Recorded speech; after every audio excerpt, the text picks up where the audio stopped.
Bueno, por fallas. Ay, perfecto.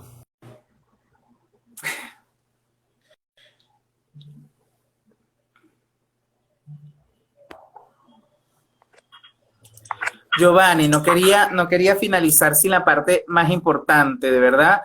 Y bueno, tuve un percance allí, creo que al final tuve que esperar a que me dijera la opción de publicar lo que ya se había hecho, porque si no perdí absolutamente toda la hora que tuvimos de entrevista.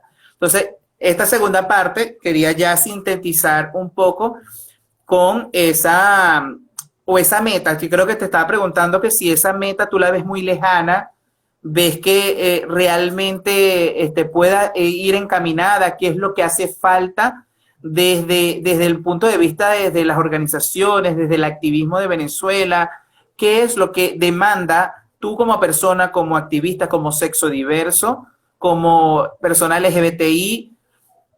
¿Cómo crees tú que pueda encaminarse esa meta que tú tienes para la aprobación o para la conquista del matrimonio igualitario entre personas del mismo sexo? Bueno, yo creo que lo primero, lo primordial es que no nos comparemos, ¿no? Que una de las razones que nos inhabilita o nos inmoviliza frente a esta lucha es compararnos. Bueno, pero si Argentina ya lo tuvo, bueno, pero que si México no sé qué, mira, que si Colombia lo logró, que mira, pero el contexto de cada país es muy diferente y tenemos que no dejarnos inmovilizar porque, bueno, pues, otros países lo han logrado y Venezuela no, más bien al contrario, debemos agarrar impulso de esos logros que concretaron otros países.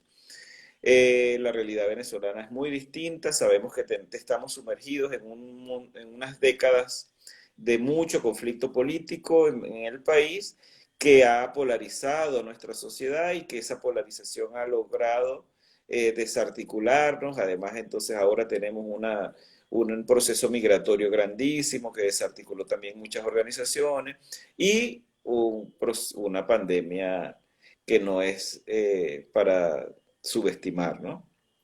Eso creo que es lo primero. Lo segundo, más importante que deberíamos de hacer es volver a esos inicios, ¿no? Volver a esos inicios y encontrarnos con que lo único que debemos acompañar todas y todos y todes es la lucha por la igualdad.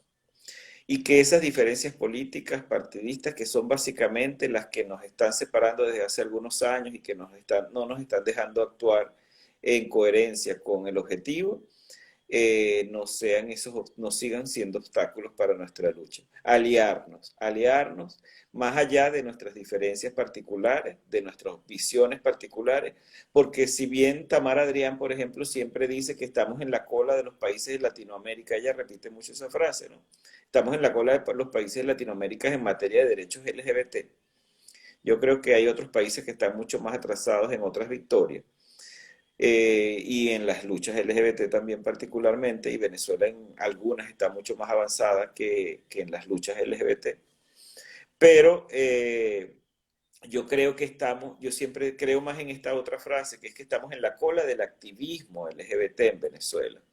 Porque si cada quien jala para lo que le conviene, a sí misma, ¿no? Porque esta no es una lucha por lo que Giovanni Piermatei quiere para Giovanni, porque yo no tengo pareja, no me quiero casar, no tengo cómo casarme, yo no me y el objetivo, como siempre lo he dicho, el objetivo no es casarnos, el objetivo es tener el derecho a casarnos, más allá de que nos casemos o nos casemos y nos divorciemos y nos casemos y nos divorciemos, porque también tenemos el derecho a divorciarnos si nos casamos, sino es tener el derecho a casarse, al matrimonio, a que le tenga ese mismo nombre que tienen las demás personas.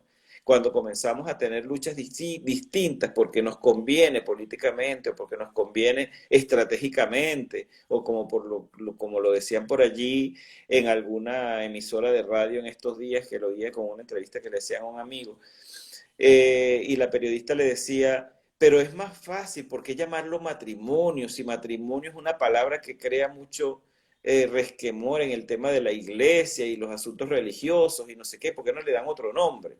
Coño, porque no estamos, perdón, porque no estamos luchando por la institución, estamos luchando porque se nos dé el acceso a ser tratados como iguales ante la ley.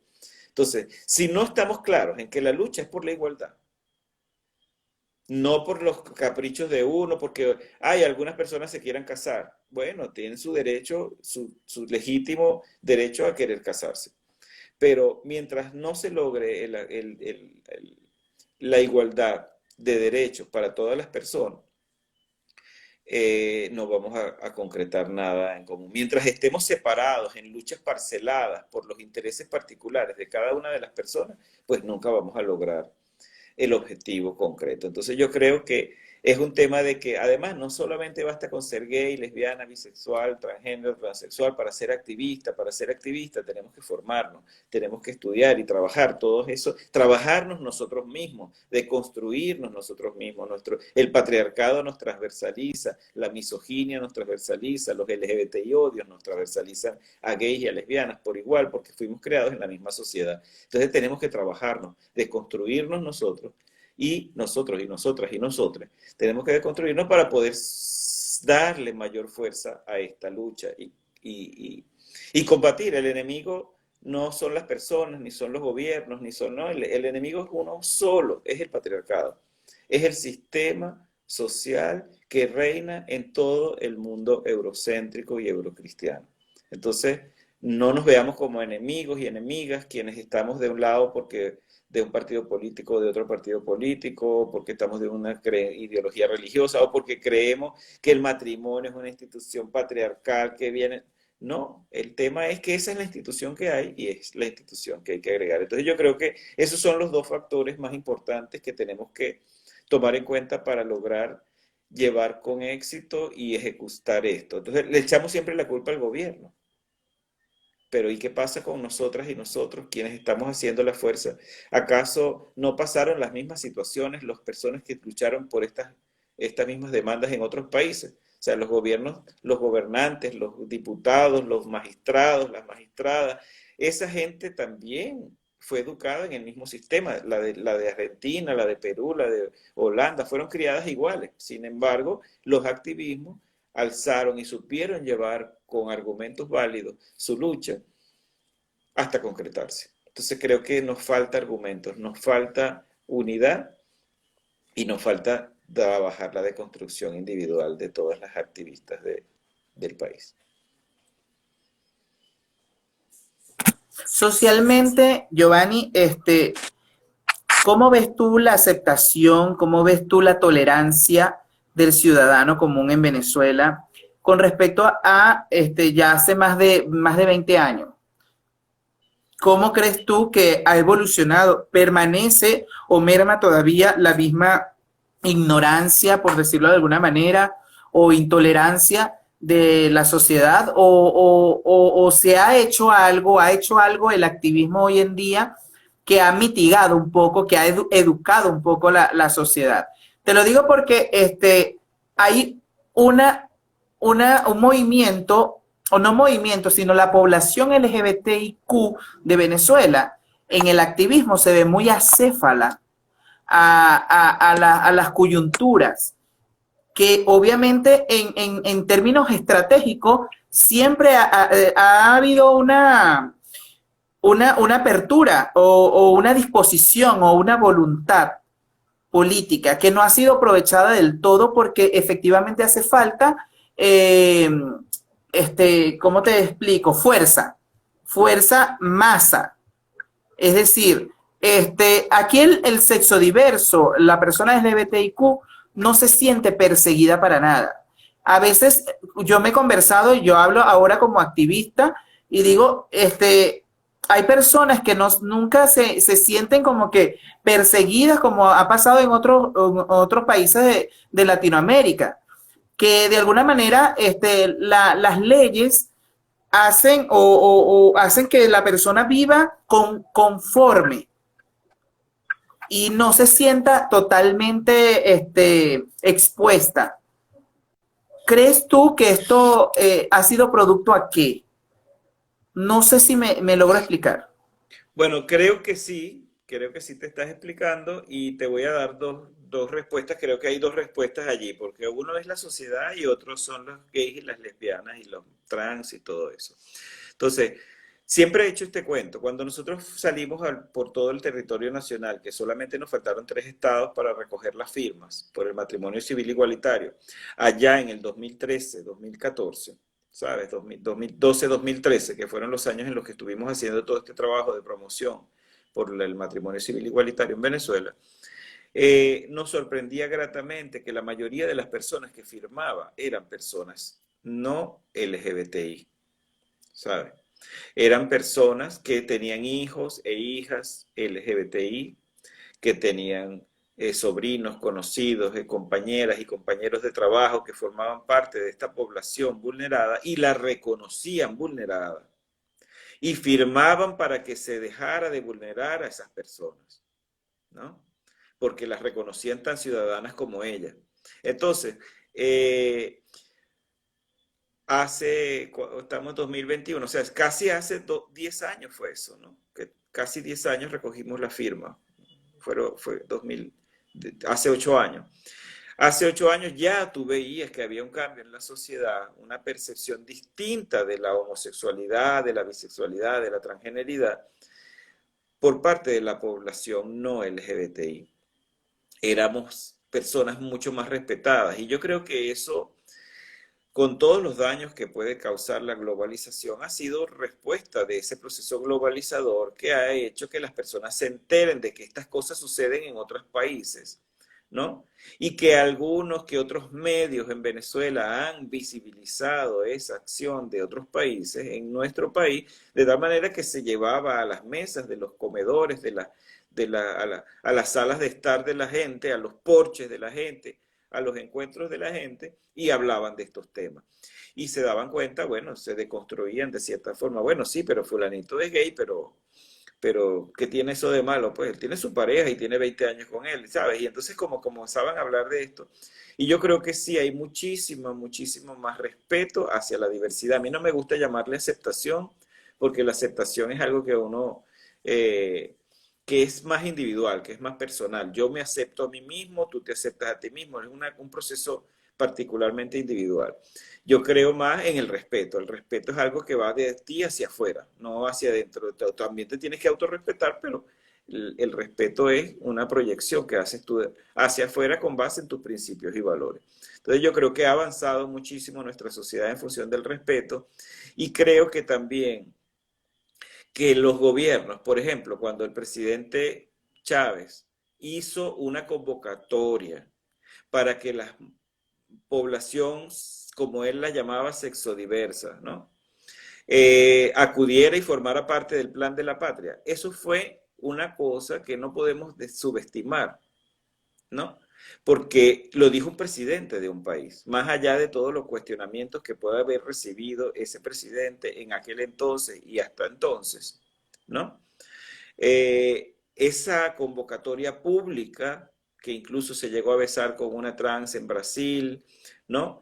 Eh, Esas cosas, esas acciones públicas de las figuras públicas han logrado sembrar algún tipo de conciencia también en la gente. Eh, tan importante es que las figuras públicas como ella, de tanta importancia como las de un presidente, de un diputado, de un ministro, ¿sabes? De un artista, de alguien que tenga impacto mediático, son tan importantes cuando las hacen positivas como cuando las hacen negativas, porque ¿qué pasaba, por ejemplo, cuando Nicolás Maduro le llamaba capitán lechero o no sé qué a Gabriel Radonsky?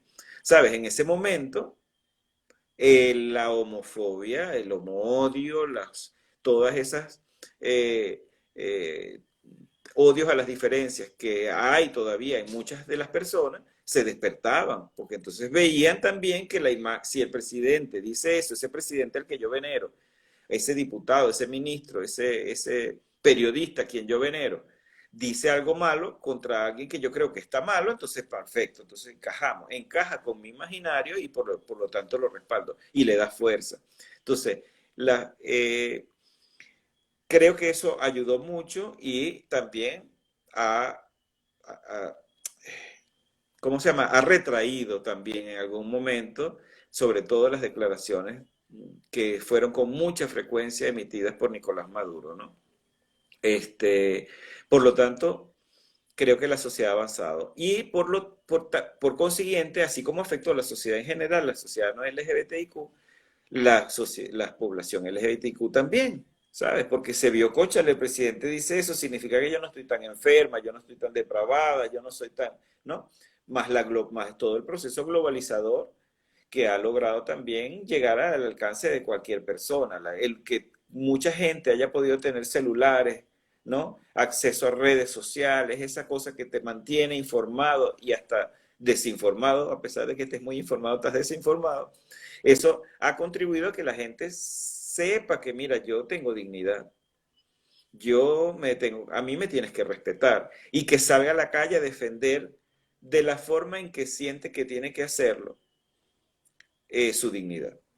Entonces, creo que eso se tiene que sostener en el tiempo y es algo que contribuiría mucho más a que esas metas que tú dices que tenemos planteadas en Venezuela Igualitaria y que creo que son metas no solo de Venezuela Igualitaria, sino de un alto grado, alto grupo poblacional del país, impacten positivamente, que los estados, que los gobiernos, que esas vocerías también hablen de nosotras y nosotros, que los medios de comunicación hablen de nosotras y nosotros, que los medios de comunicación nos dejen tener voz dentro de esos espacios, que no se respalden, por ejemplo, en la ley resorte para silenciar un capítulo de una novela como la que estuvieron pasando en Televen, que la suspendieron esa escena porque era romántica y ahora le echan la culpa a la ley resorte, pero es que yo he salido en todos los medios de comunicación desde las 7 de la mañana, a las 8 de la mañana, a las 9 de la noche, hablando de gays, de lesbianas, de bisexuales, de trans, de todo eso,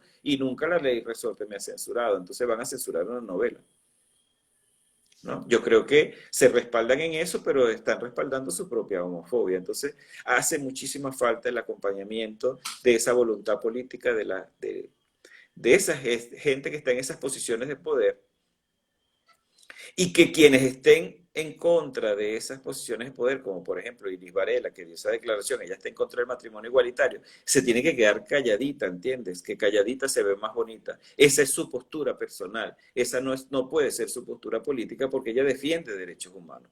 Ella no defiende mis posturas personales, ella no defiende religiones, ella defiende derechos humanos. Entonces, esas individualidades deben cerrar su pico si no quieren quedar bien mal parados. En efecto. Bueno, para ir ya finalizando un poco el programa de Qué Escándalo hoy, y obviamente que estamos de lujo porque tenemos a Giovanni Permatei con nosotros. Bueno, sí, yo quería ahorita ahondar un poquito con respecto a algunas inquietudes que puedas tener con respecto al censo que se está llevando. Hay un censo de la diversidad sexual, un primer censo que se está realizando desde el mes de marzo y quería saber tu visión más o menos con respecto a eso, sin ningún tipo de prejuicio o sea, decirnos exactamente qué es lo que esperas tú de ello y qué crees tú que pudo haber sido o que puede integrar esta propuesta que se está realizando desde el Consejo Nacional de la Diversidad Sexual. Bueno, yo pienso que los censos poblacionales son importantes porque son la manera en que las instituciones del Estado, pues, pueden tomar medidas para generar políticas públicas que permitan sobrellevar las situaciones críticas en materia de salud, seguridad, educación, pobreza, etcétera, ¿no? Vivienda, etcétera, a su ciudadanía.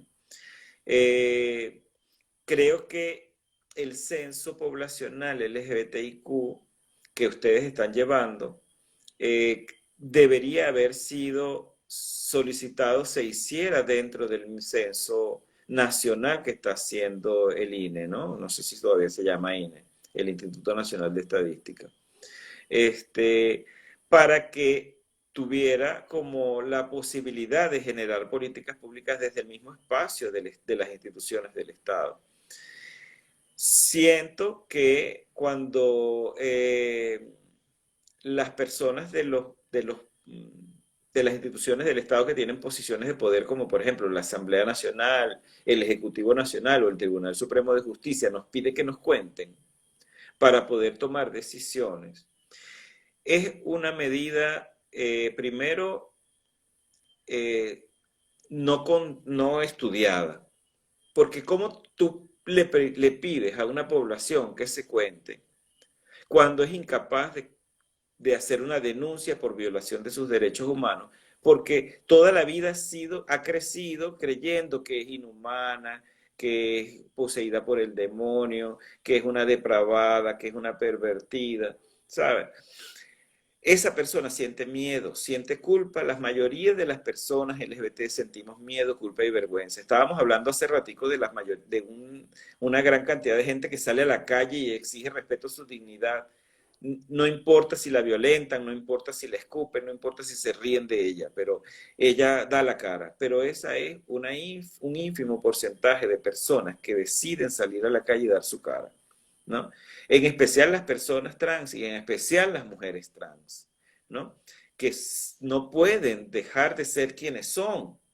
Y por no dejar de ser quienes son quienes nos dan la cara más fácilmente que los gays, porque los gays fácilmente nos podemos enclosetar en el que yo me veo masculinito y a mí nadie me va a descubrir.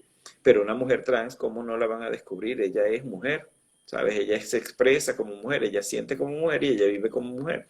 Entonces, pero es un ínfimo porcentaje de la población. La mayoría vive con miedo, con culpa y con vergüenza. Entonces, el que nos manden a contarnos para poder tomar decisiones sobre lo que queremos, lo que estamos pidiendo, me parece, primero, insensato por ese lado, porque no están reconociendo que las personas LGBT no se van a contar, porque tienen miedo, culpa y vergüenza, porque ni siquiera somos capaces de confiar en las instituciones del Estado, porque no nos respaldan cuando vamos y hacemos una denuncia, ¿no? Por ejemplo, recientemente hicimos una denuncia ante el Ministerio Público por la violación de los derechos de un jovencito que la policía del Valle la agarró, lo atacó, lo metió preso, le dijo marico hasta decir ya basta, lo empujó, ¿Y qué hizo el Ministerio Público? Ay, nos recibió muy lindo, nos recibió nuestro informe, pero hasta ahora no le han asignado juez al caso, ¿no? Y estoy seguro que no lo van a hacer nunca.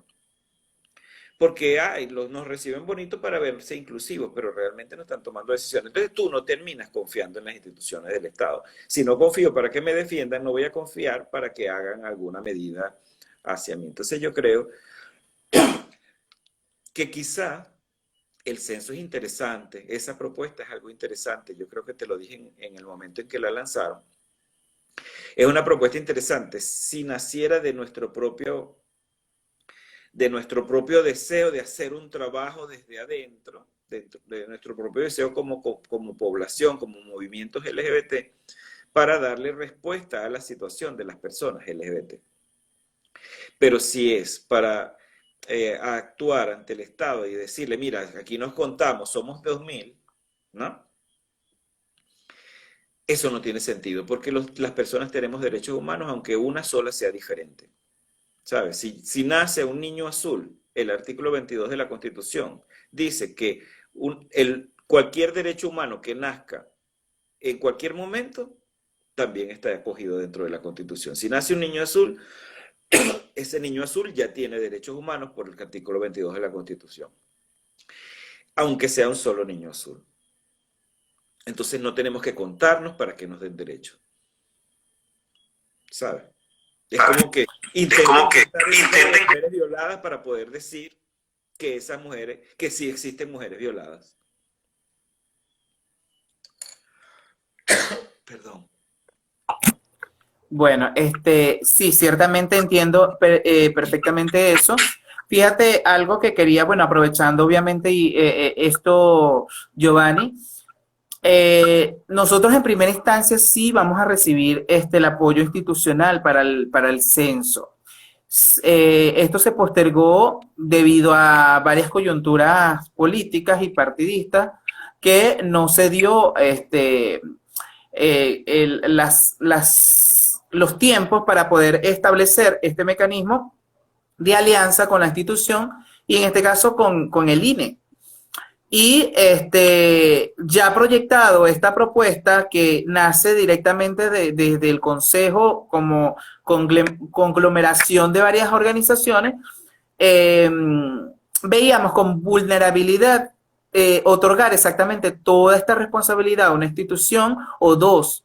¿Por qué? Porque muy difícilmente nosotros íbamos a tener esos datos, y hablo de datos en términos de estadísticos o Claro, indicadores, claro, que no lo íbamos a tener a la mano y que posiblemente nosotros íbamos a ser más vulnerados porque es como el refrán ese, quien tiene la información tiene el poder. ¿Sí me entiende? claro, Entonces, lo lo que pasó con el censo, sea, incluyeron incluyeron una política allí que política allí que permitía detectar cuántas familias homoparentales el INE decidió el INE eliminar. decidió eliminar. Sí, Entiendo exactamente. entiendo Porque ellos pueden decidir eliminarlo. Incluso se justificó, no sé si tú lo sabes, pero se justificó de que la pregunta fue mal formulada por los empadrinadores, porque incluso querían, con ese término querían utilizar lo que serían las familias monoparentales. Y entonces utilizaron el término homoparentales porque supuestamente era ellos se referían a ellos. Entonces, nos justificaron un poco eso. Lo cierto es que la información desapareció. Sí, sí, sí. Desapareció, sí, sí, sí. Y obviamente hubo una intención muy directa allí a invisibilizar absolutamente ese producto como tal. Pues. Entonces, viendo ese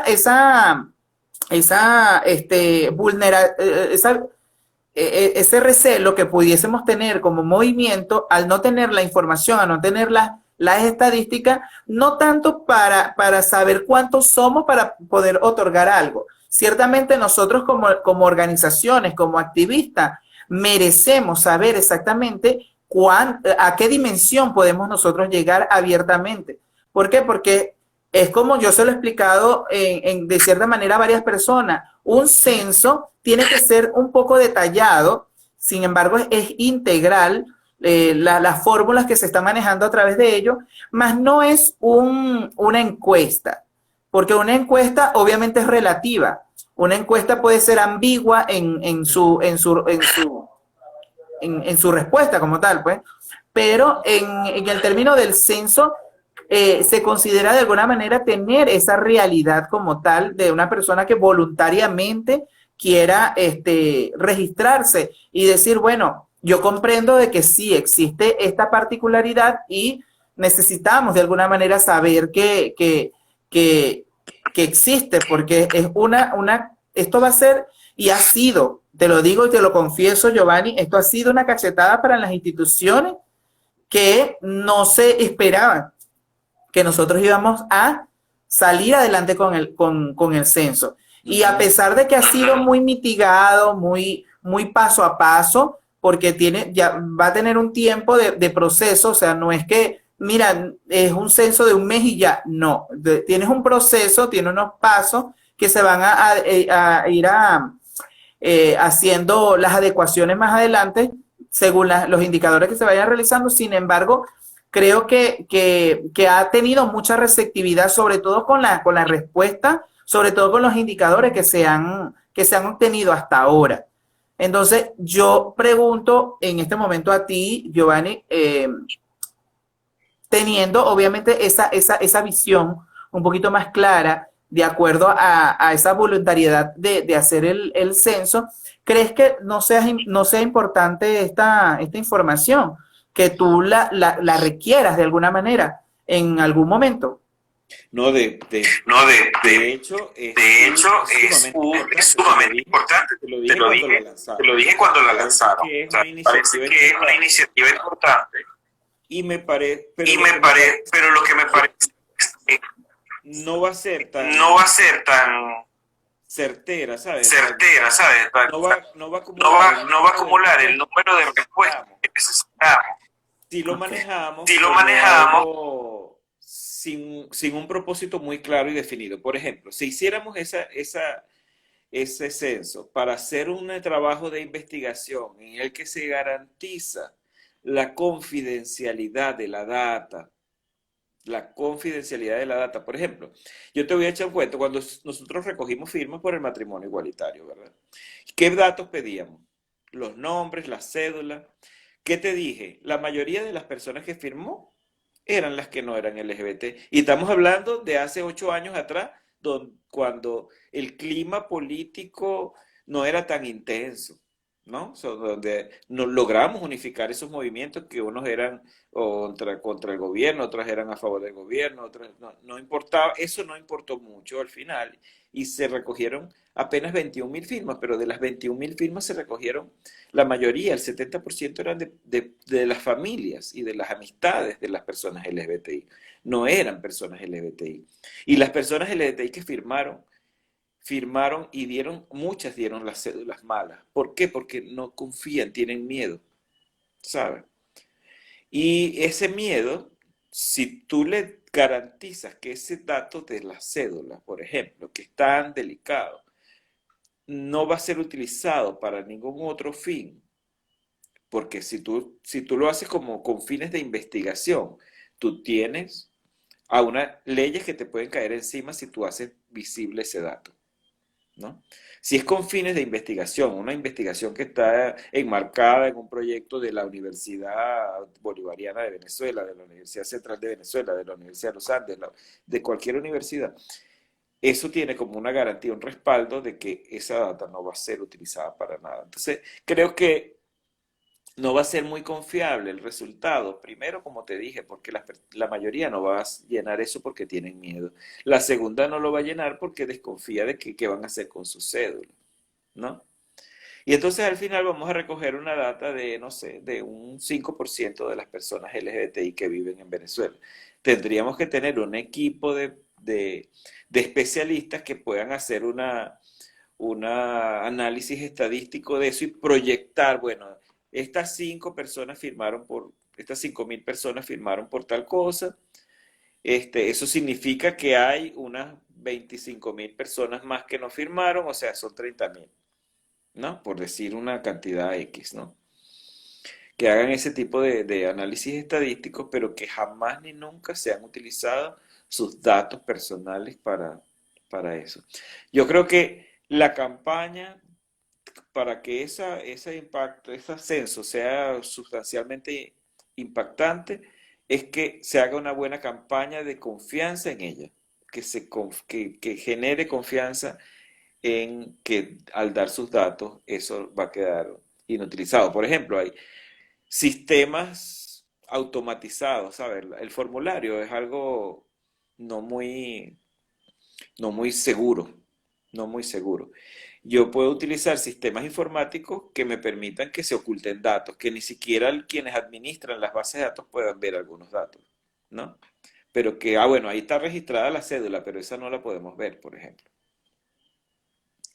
Entonces, y ese sistema, como por ejemplo cuando tú votas con tu cédula, pero nadie sabe que esa cédula y ese voto tienen relación, ¿no?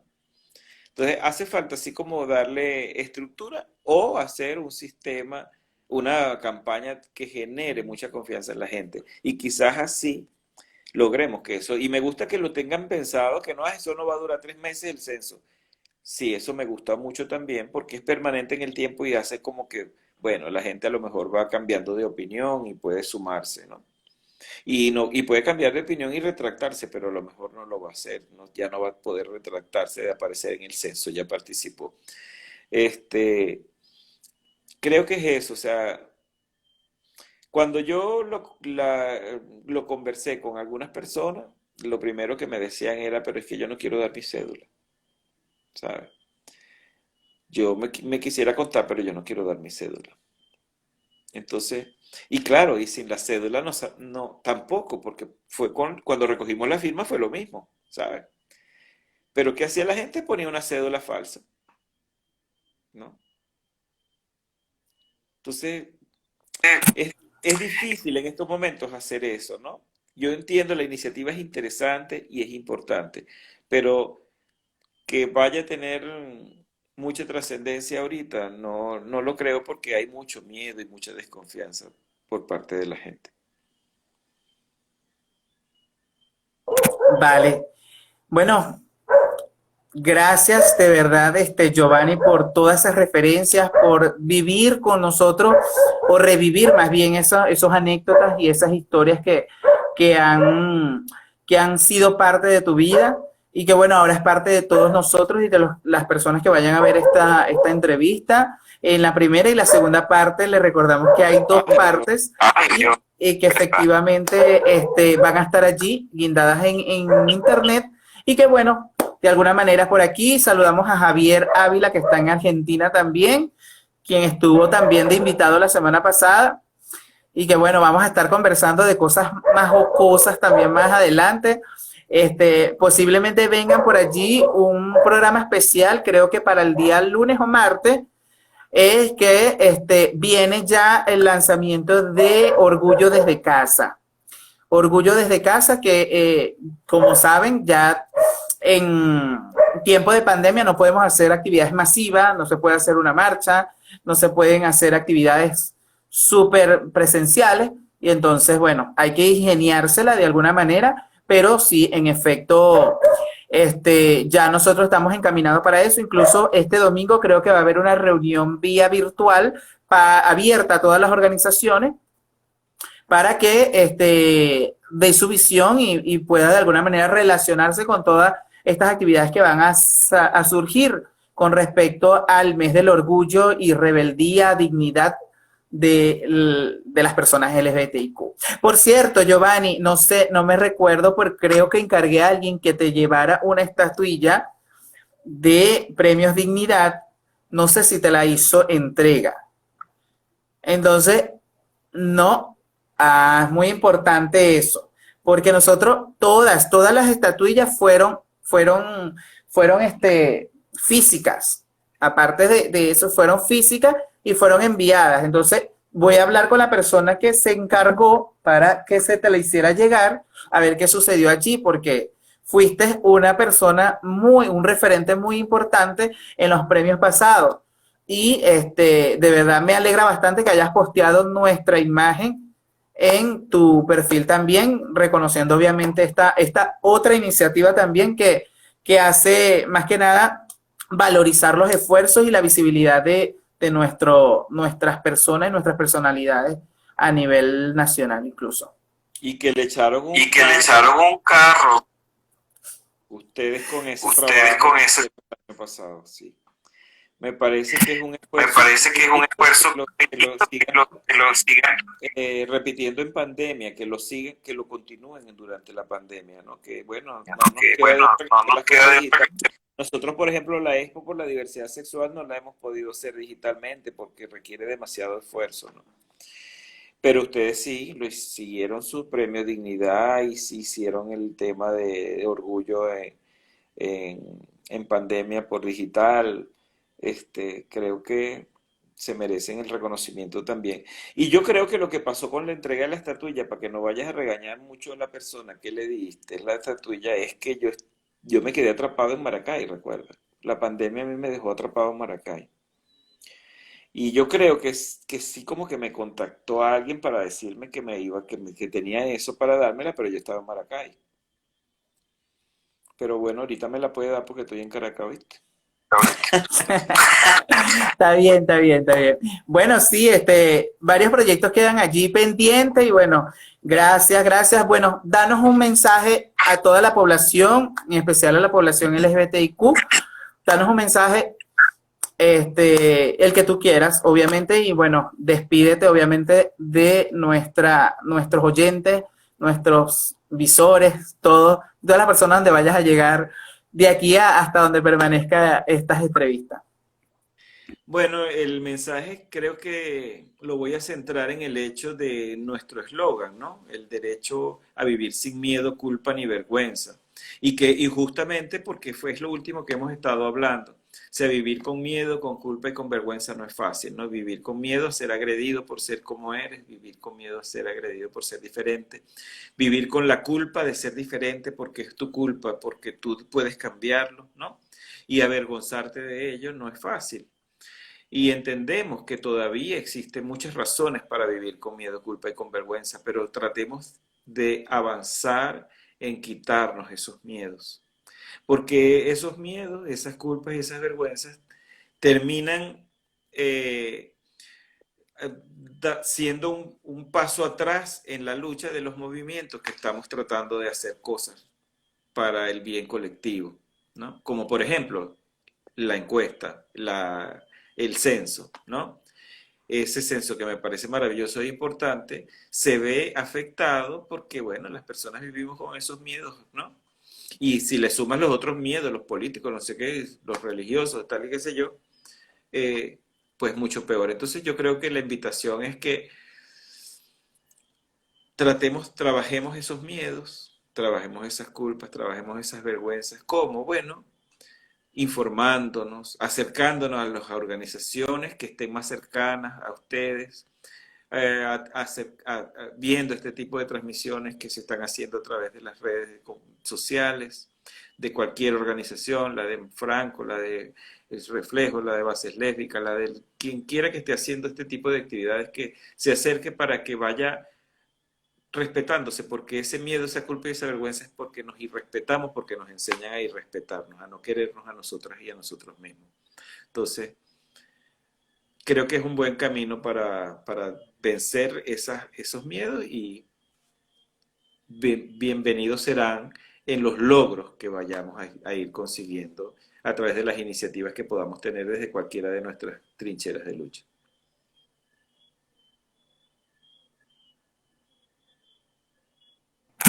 Bueno, claro que sí. Bueno, gracias, Giovanni, por habernos permitido y bueno, haber estado con nosotros ya casi 2 horas de programa. Pero bueno, felicidades por estar compartiendo y bueno, gracias porque considero que quizás no has comido todavía, que tienes hambre y No, bueno, estás aquí. estoy Bueno, dale. Muchas gracias, Giovanni, de verdad, de corazón. Muchísimas gracias por haber aceptado esta. Espero que sí, esto no sea un primer momento. Espero que sean muchos más. Y bueno, gracias y bienvenido a Qué Escándalo. Gracias, papi. Gracias, papi. Igual Saludos por ahí. saludos por ahí. Lo quiero mucho. Chao, besos.